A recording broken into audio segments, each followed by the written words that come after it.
usually up to 10 ton every fall, which looks like, oh, I can't even describe. It looks Is like, that 10 tons right there? no, that is like 1/3 of a ton. It would One fill- third it of fills 1 a whole ton. baseball field. A whole baseball Yeah, I field. should Can you guys actually- imagine one that? ton It's 1,000 pounds. 1,000 pounds, Right. so 10 So ton- 10,000 yeah, and the pounds. plastic is so light. Can you imagine how much, like to make an exact, yeah, I can't believe you knew that. Yeah. And a metric ton is about the same. So that's what we do. And then we got all these volunteers in the ball field, and we start ripping the piles apart, the bags apart, and we have bags, huge super sacks, and we fill them, we separate everything on big tarps so that we don't pollute more, and then you have these signs. Yeah, I have posts. I didn't set that all up, but I have little posts, and then everyone works as a team to bring all the debris, separate it all out. You've obviously been doing this place. for long enough to 20 be able years. I've been to. doing it for 20 years. Why 20? Like, why is it still happening? Because the industry just gets away with it, and so this stuff is kind of like if you went to a beach, probably just say in Courtney, you would find this stuff. You'd find old shoes, and you'd find a little bit of old toys, and a glass bottle, and maybe a tire, and somebody's bag put their old washing machine down there, and some bottles. And so this stuff, if we do 10 tons, 5% or 3% is this stuff, which is normal.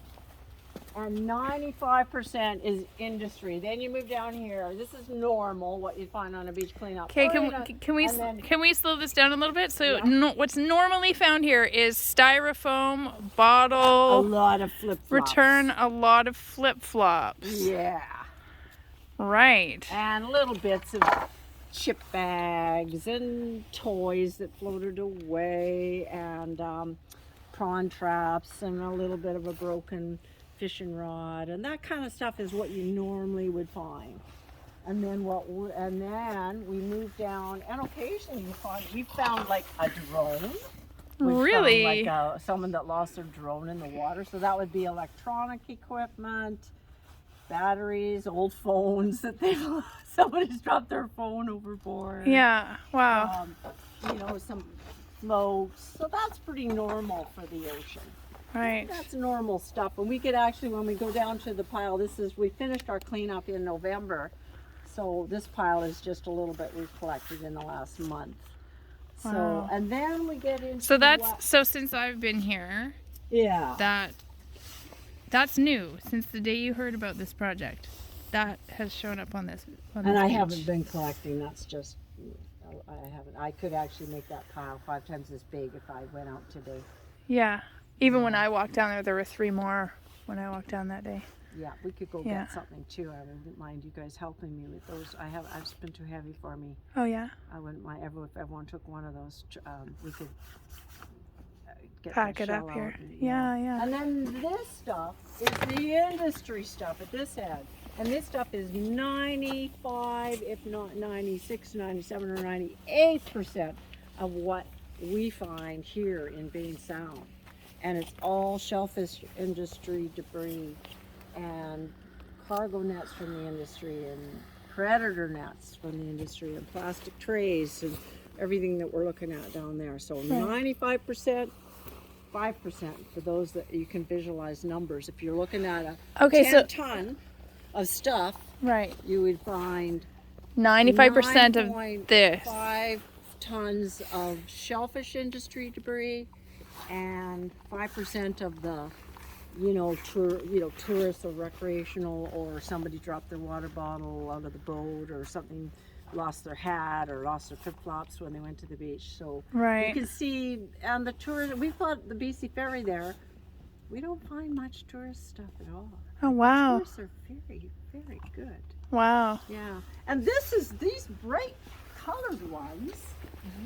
We deal with a group that is called Ocean Legacy, and they're these young people that do you remember the tsunami? Do you remember when there was a huge tsunami in Japan? Which Japan is really just on the far side across the Pacific Ocean. Well, the tsunami literally wiped out huge villages. Their boats, houses, people, thousands of people died. A nuclear plant got, basically blew up. And that tsunami, which was how many years ago? That must have been about 8 years ago. 8 years ago, yeah. Was just a world catastrophe. And what happened, it was the tsunami literally came in and wiped out what would have been all of Courtenay, washed it all to sea, and it came across the Pacific Ocean and ended up on our west coast. So Did you ever hear about that? Because you would have been 2 or 3, right? Yeah, I was No. like Or 1 or 2. I So, was living in England at the time. okay. Oh, wow. So anyways, these people, young people, got this funky old boat that looked like a pirate ship with solar panels on and everything, and they got a grant from the government to go to the west coast and start collecting tsunami debris. And they Wow. were so successful, and they had so much stuff, like hundreds of thousands of tons of stuff, that they took it to Vancouver and they started recycling marine debris.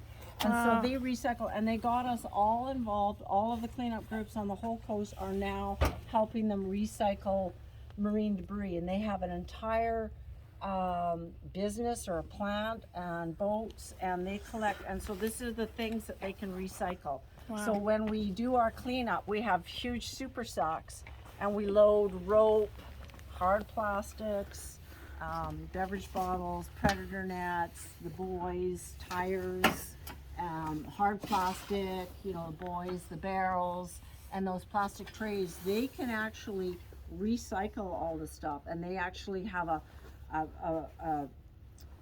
huge device that turns plastic into fuel.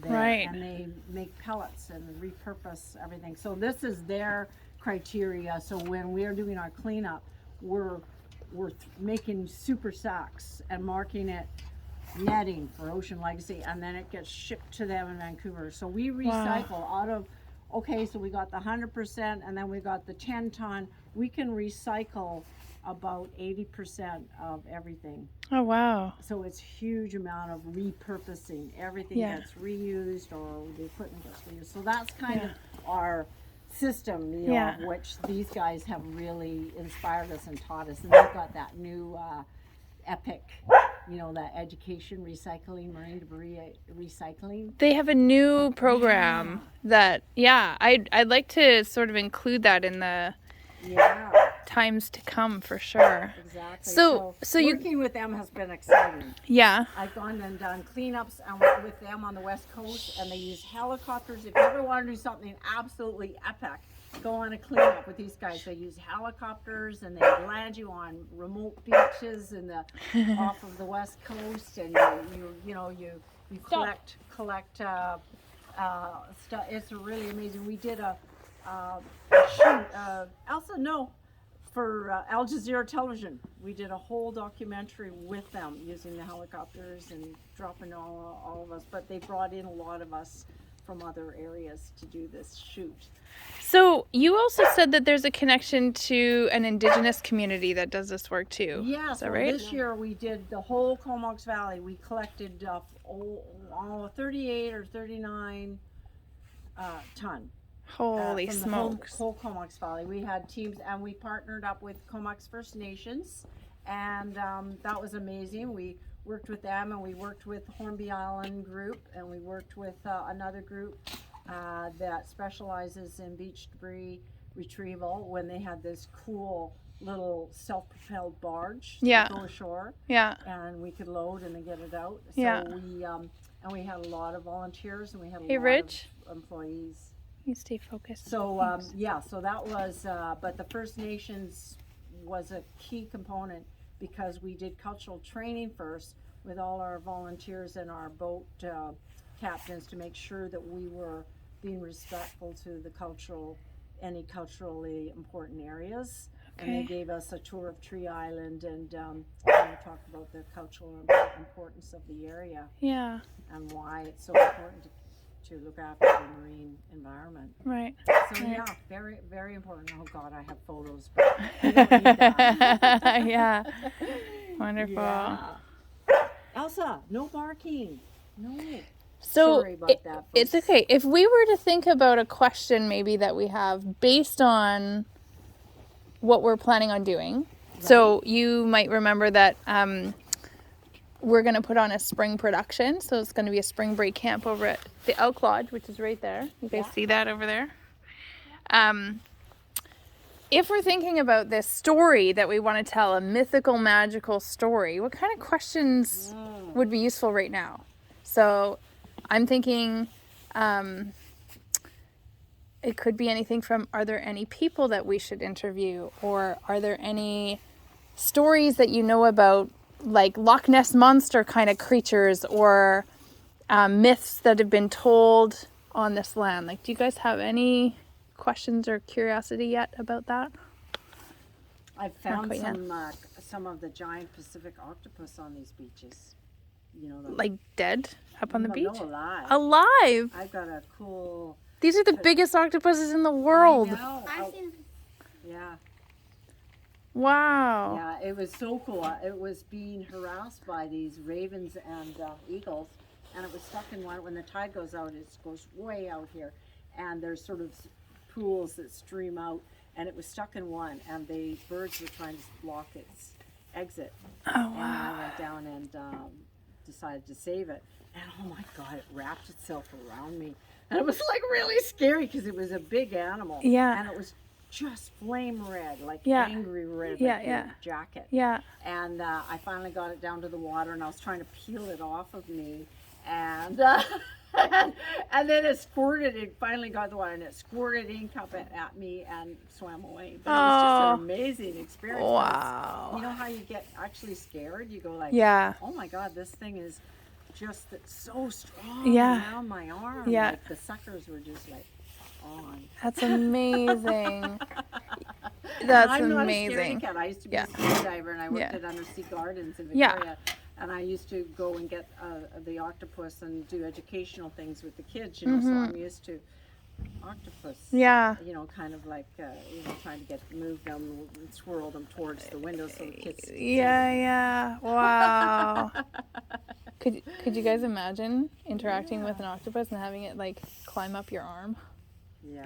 So if you're here at the low tide, it's really cool.